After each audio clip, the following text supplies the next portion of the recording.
Welcome everybody to Ringsiders Wrestling. Today on the show, we're joined by vocalist and guitarist for Rancid, and you might also know him from Lars Frederiksen and the Bastards.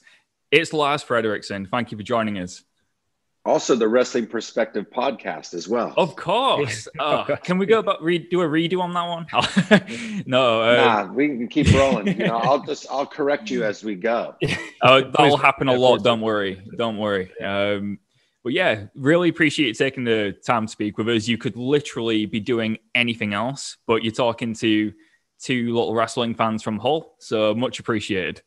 Yeah, you're talking to I'm a little wrestling fan from Campbell, California. So anytime that I get up, there you go. I'm a big music guy as well, big music fan, and a musician myself, and I'm marking the fuck out. So I'm just going to try and calm myself down. Yeah, all good. It was one of those moments where, sometimes we interview a wrestler and when you see them come up on the Zoom chat, you think, oh God, you get a little bit nervous. This was one of those occasions because you're not only someone I know because of wrestling, but also because you're into music as well. And personally, we were discussing this before, like the first time we heard of you. And for me, it was at a company called 1PW, One Pro Wrestling in Doncaster. And Sterling James Keenan used Mainline in Murder by Lars Frederiksen and the Bastards as his entrance theme. And I absolutely adore that song. And it was my first introduction to yourself. And, Rivers goes even further back than that. You're somebody that I've known of in wrestling for a long time. But I didn't know how close you were to the actual product itself. You're quite close with a few wrestlers. A lot of wrestlers use your songs as their entrance themes. I mean, how cool has this whole journey been for you? It's been crazy because when I first started watching wrestling, I was maybe 9 or 10 years old, and that was like one of the first things that was on TV that I sort of made it a point to watch, like episodically, and and I think when I got into punk rock and stuff, because of the way I felt inside, that sort of outcast kind of thing, and didn't fit in, and nobody was watching pro wrestling at that time in my my peers, like 10 years old. So I felt like even weirder because I watched it. Right. And but there was something about the presentation of it and the larger than life characters that made me feel, I don't know, a sense of comfort in a weird way. But I always would feel that it was like my escapism. So, anytime I got a chance to watch it, or and it wasn't until a few years later after I discovered it that I was able to go see it live, and then that changed everything. So, and I always loved the performance of it, and I loved the characters behind it, and I always loved the character development, and I loved the storylines, and I always liked the bad guys, So if you were a heel, I was your fan, so watching, through the years, guys like Sterling James Keenan, or guys who have paid tribute to the bands I've been in, either by coming out in their ring music or using my name as their name or whatever the fuck it was, or I'm sorry, can we swear? Yeah, of course. Oh yeah. Okay. So, it's been pretty cool. And it was, I always thought that, how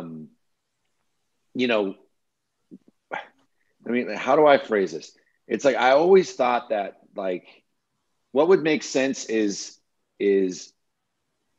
a good personal friend of mine, like some of these wrestlers would use a Rancid song or whatever it was. And, and the way it's turned out now that Ruby Soho is using, one of Rancid's probably the biggest song we've ever done as her name and as her entrance music, it's mind blowing because, number one, I've been a fan of her for a long, long time, and I've watched her grow and, seen the potential there. And I think that over watching wrestling over the years, you can kind of tell who's got it. Like a little known fact that John Cena did his first ever interview on Rancid Radio, when we had Rancid Radio, when he was still the prototype. Right on. And because I saw him and I was like, this guy's going to be a star. And it was I can't remember if it was Championship Wrestling from Hollywood or what promotion he was in, but it was a Southern California promotion. I remember I interviewed him and Rob Van Dam at the same time because Rancid used to have a radio show, but he was still the prototype. And I think that was either I saw his very first match there with them, and because it was at the Troubadour, or was at the it was one of those clubs on the strip there, but and he always remembered that. Like later on, when I got a chance to meet him after he became John Cena, I walked up to him and I said, "Hey, do you remember me?" And he goes, "Yeah." And he goes, "You were the first person ever giving me my first interview." And so that's how classy he is. But so to get back to the original question, to see it now, like on AEW, it's a big promotion, and I think it's a very sort of forward thinking promotion. It's a blast, man. It's a blast for all of us too. What was the first live show you went to then? You said you found out about wrestling and you got to your first live show a couple of years later. Can you remember what it was? It was the Cow Palace, and I believe it was the main event was it was supposed to be Snuka and Tonga Kid against Piper and Orndorff. And Snuka, I think this is around the time, not knowing at the time, but I think this is when he was in trouble, right, or had some situation. So the headline was Tonga Kid versus Piper.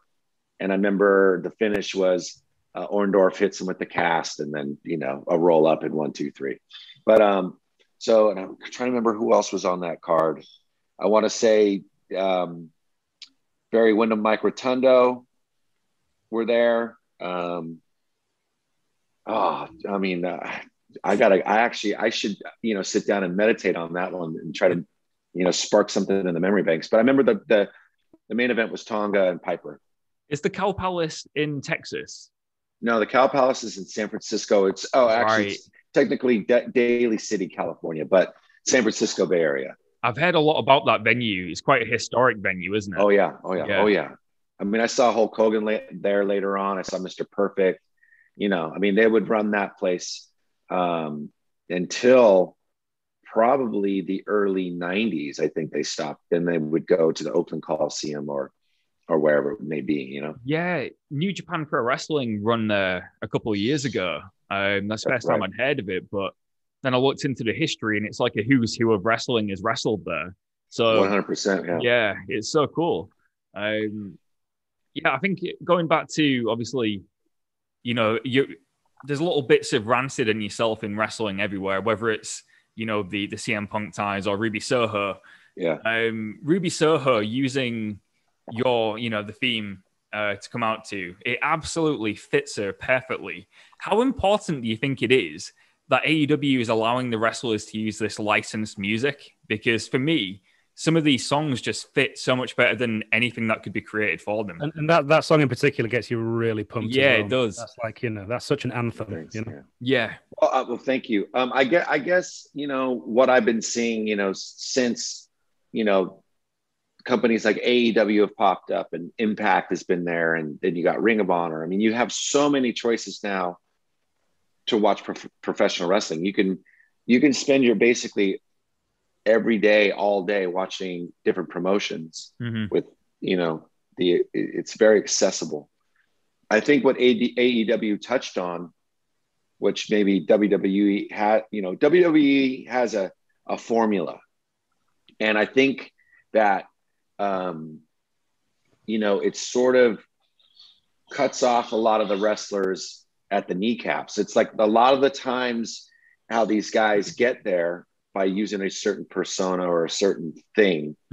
Once they get there, they're stripped of what got them there and given a new moniker, a new name, or a new gimmick, whatever it may be.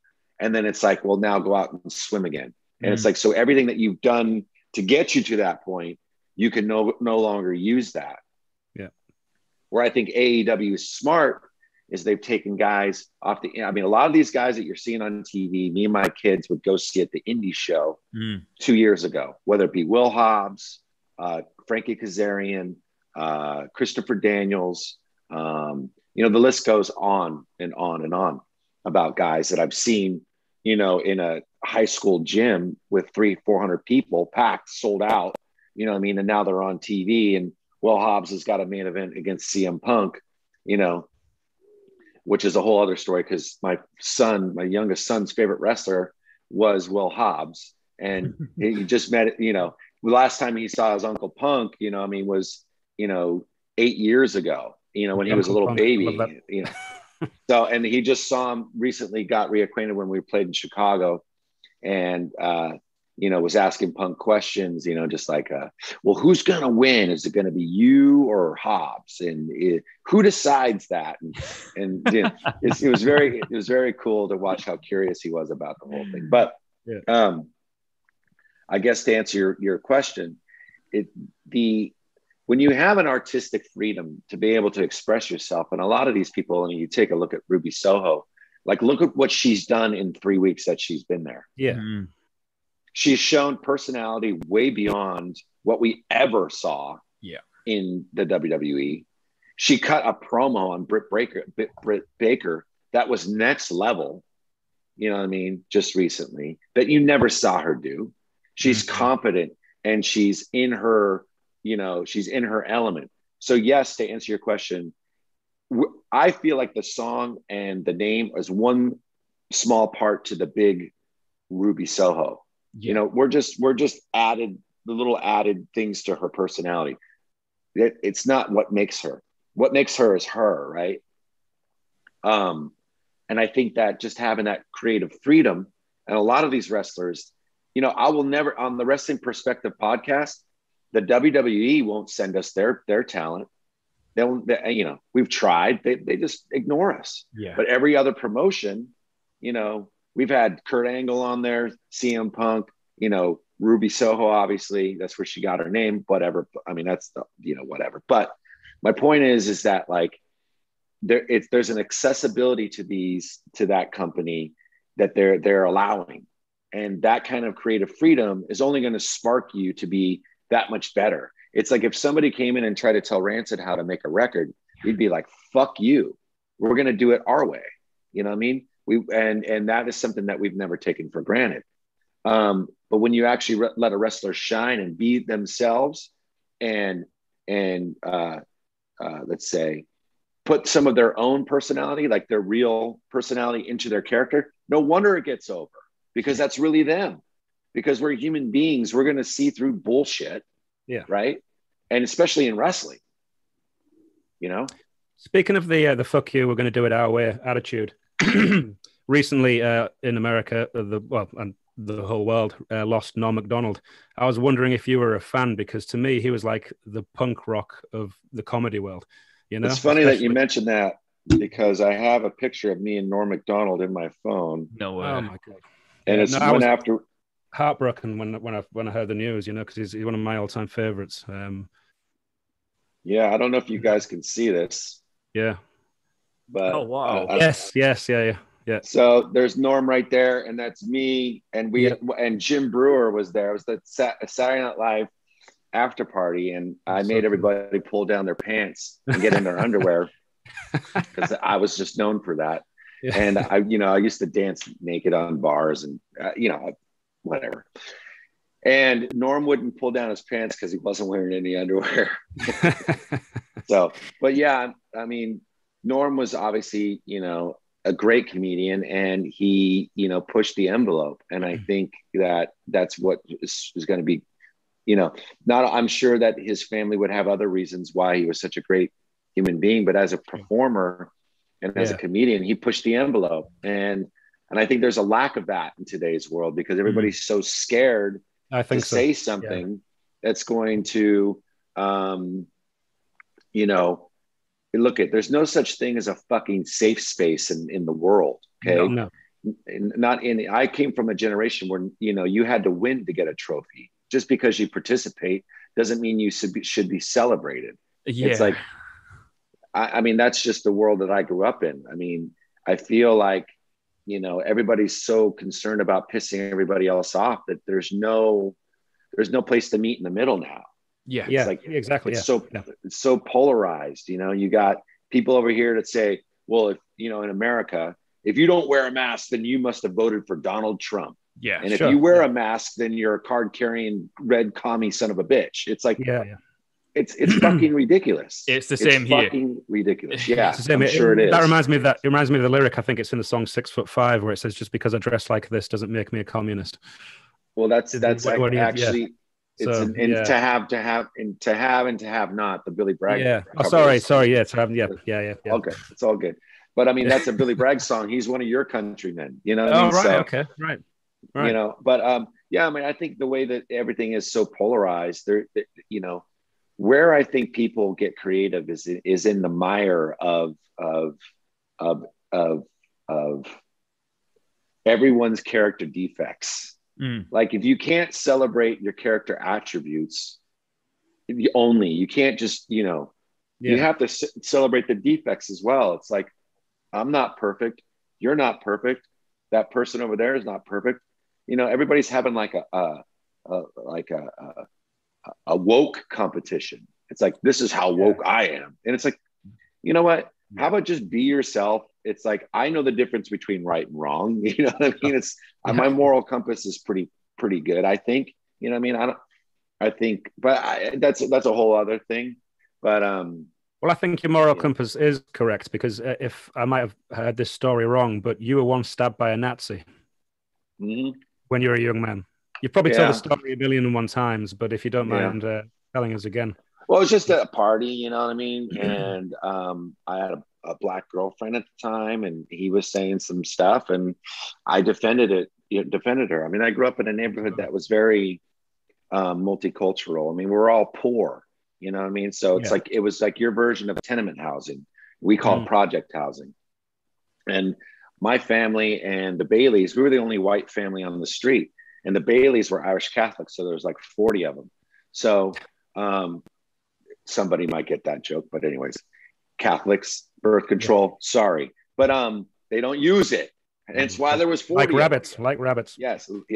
So, but so I think growing up in the 70s and, having friends that were black or Vietnamese, because when Jimmy Carter was president, a lot of Vietnamese immigrants came to America and they settled in California, and Mexicans and, a few Puerto Ricans, and, it was very multicultural. And the one commonality that we all had and that we all shared is we were all poor. So it was never about race. It was never about that. Race didn't even actually kind of come into my life until I went out of my town, pretty consistently. And I started to kind of see in different cities that I'd go see shows in or whatever, where there was, that's when I started really learning about the difference of way society viewed race and creed, So for the music I was listening to at the time was very unifying. So I never felt separated from. What I felt separated from was from society. I never felt separated from somebody because of their skin or what God they wanted to pray to or who they wanted to fuck or whatever it was. To me, I'm from the Bay Area. We don't give a shit about any of that. You know what I mean? We're not Patagonia. It was a class thing. It was a class thing. You're saying, like, the rich and the poor. That was the divide. Yeah, I think that was more, and I think it's always about economics at the end of the day. Absolutely. You know what I mean? Yeah. And in America, we have a long, sad history of inequality, and it's 2021. You know, I mean, it's like fucking everybody just grow up. You know what I mean? It's like, I don't know. For me, separation, it's not about that anymore. I don't want to separate myself from anybody else, no matter what they're, because I feel like if you're walking around and you're hating something, I'm 50 years old now. I've got 2 kids, married and divorced twice. Like, I've experienced a lot. So my worldview, and I've been around the world and I've experienced different cultures and I've seen different things and I've, done these things. And I think my big takeaway is that, I'm not really in the business anymore of trying to be better than anybody else or worse than anybody else or different than anybody else. It's like that to me is unimportant. You know what I mean? I feel like, we're all just human beings having a human experience.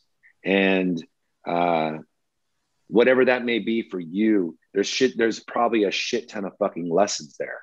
You know what I mean? So I've loved and lost, and I've lost a lot of people in my life.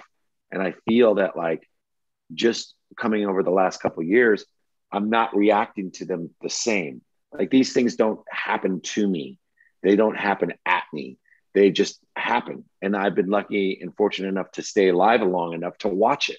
Like, watching my mom pass away and being with her for the last 6 months of her life. Like, anytime I ever experienced a death, it was always pretty immediate. You know what I mean? There was never a chance to say goodbye, or, you know, so it was always like, had some aura of tragedy around, right? But then I was with my mom and watching her take her last breaths, or, you know, come to the end of her life. I started to kind of to see that this is not actually happening to me. It's happening to her. Yeah. Right. Yes, I am experiencing emotions and feelings around that, of a letting go of this family member. Sure, that's real. But what is happening to her is not technically happening to me. Okay, so watching her go out and do it the way that she wanted to do it, there was something peaceful, and I let go while she was letting go. So by the end of it, yeah, sure, I was sad. Sure, I felt some holes. Sure, I had to mourn a little bit, but it was a lot easier. And I'm not trying to trivialize it in any way, but it was a lot easier to watch it and experience it like that than it was when I lost, or I should say when I lost, but when my brother lost his life, or Ben Zanata lost his life, or who, the list can go on forever, but it was a different kind of thing. But your mum had a story as well, right? It was she grew up in Nazi occupied when she was a child. Yeah. So she was a World War II survivor. Yeah. And, she obviously, my uncle was part of the Danish underground. And so she had stories, and she never really shared them too much with myself and my brother. There would be moments where she would give us little glimpses, because I think her childhood, it was pretty gnarly. I think if you're growing up in an occupied country by an oppressor, you're going to have some experience there that's not going to be pleasant. I feel like, when she sort of ended up divulging more and more information, and we got a bigger picture and the bigger understanding of it all, I think that's when you sort of understand that your childhood, as much as you thought it was fucked up, wasn't as fucked up as that. So mine's a bed of roses. Well, that's when I look back at mine. Yeah, I mean, there was a lot of dysfunction and a lot of craziness and a lot of wanting for. But I feel like that experience also got me to a place of actually not needing anything. It's like the love I have with my partner, and the love that I have with my kids, and the love that I have with my friends, that's way more important than any kind of money. And honestly, you're going, if you keep talking, see, jealousy is one of those things that, and bitterness and hatred are one of those things that keep you trapped. Right. So, and that's what you're manifesting in your life. So if you're, mad at somebody because they have something that you don't, then it's your own fucking fault. Yeah. Because you've manifested that in your life. And I truly, honestly believe in manifestation. And I believe that, if we get right with ourselves, and get right with the relationship with abundance of what we have, we don't need anything else. So, trust me, I've had it all, lost it all, had it all, and lost it all just recently. So I can come from a place of experience, even though maybe some people think I'm a cunt for saying that.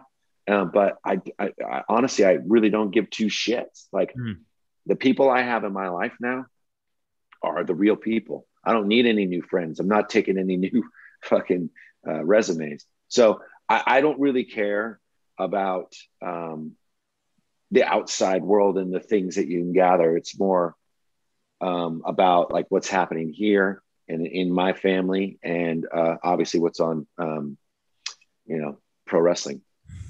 Of course, always try to segue. Honestly, sometimes we do these episodes, and wrestling's the thing we discuss the least. They turn into like these kind of self-help deep, kind philosophical journeys. Yeah, and that's what I love. I love kind of veering off, and I'm sure all like the wrestling fans who are listening and watching and whatnot will be all like, "Oh, get back on topic." But we call it Ringsiders Wrestling, but it's just the name for it. It's more like Ringsiders Philosophy or something like that. Right. Well, so let me ask you this actually. So being a musician, a musician myself, nowhere near in the same league. What kind of rig are you using at the moment? What's your guitar you're using at the moment, and your kind of rig, your setup? Well, I have my own signature model ESP. It's like it's a Viper, but I have, I did my specs to it, and I have my own signature pickups, Seymour Duncan, and so dirty middle fingers, and so not Seymour Duncan, sorry, EMGs. Sorry. Oh, EMGs, yeah. So, which is a Bay Area company. There used to be Seymour Duncans in the model. I took them all out. EMGs were quite popular with the metal bands, like in the 80s and the 90s. Like EMGs were like, so they're pretty beefy, heavy pickups. Yeah. There, Well, me and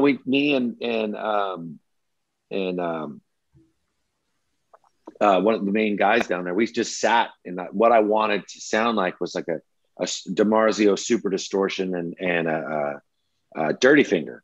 You know what I mean? So in getting that tone, because that's kind of like my sound, and a lot of the thing with guitar players and most players, I feel like the sound is right here in your hands, and it's how you play. It's how you fret. It's everything. So that's kind of the sound. As far as my amp, I mean, I've been using the same JCM 900 Marshall head since 1993. It's the same one, that I've used all throughout the whole process of Rancid and throughout my musical career, I guess you would say. But just a Marshall cab, and I pretty much plug straight in. And so what you're hearing is me. It's not. There's no, effects. There's no distortion boxes. There's no nothing. It's just me and the rig. The only pedal I use is an Ibanez Tube Screamer, and I'll just jack that up for the stuff that I do. Just to kind of give it a bit more of a top end, so it kind of cuts through the other. No, Tube Screamers are great, and sometimes during recording I use them for leads. Yeah, good for that. So mine's a Gibson SG. I've got a Vox valve amp, and then my Tube Screamer for solos, and it's all good. I'm all set. I'm all ready to go. Just a heads up, guys. I've just had the 10-minute warning from Zoom because it's still capped at 45 minutes. Okay, but that works out nicely. Before we do start any kind of wrapping up, I found it funny last night. Have you heard of a website called Genius where it tells you the meaning behind songs and stuff like that? No. Okay, so I was looking up Mainline in Murder just because I love the lyrics. And, it goes through the song bit by bit, line by line, and tells you the meaning behind that lyric.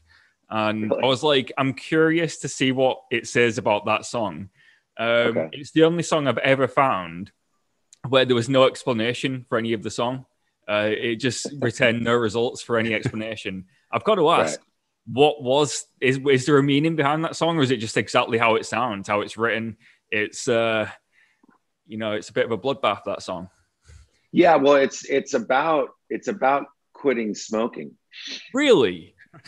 And to some degrees, it kind of is, because it's kind of like, so where I got the inspiration was a song called I Need Lunch by the Dead Boys.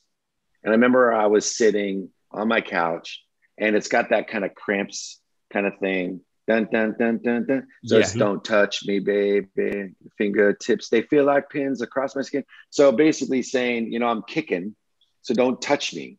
You know what I mean? So, and my thoughts are so fucking crazy because I'm kicking this fucking thing.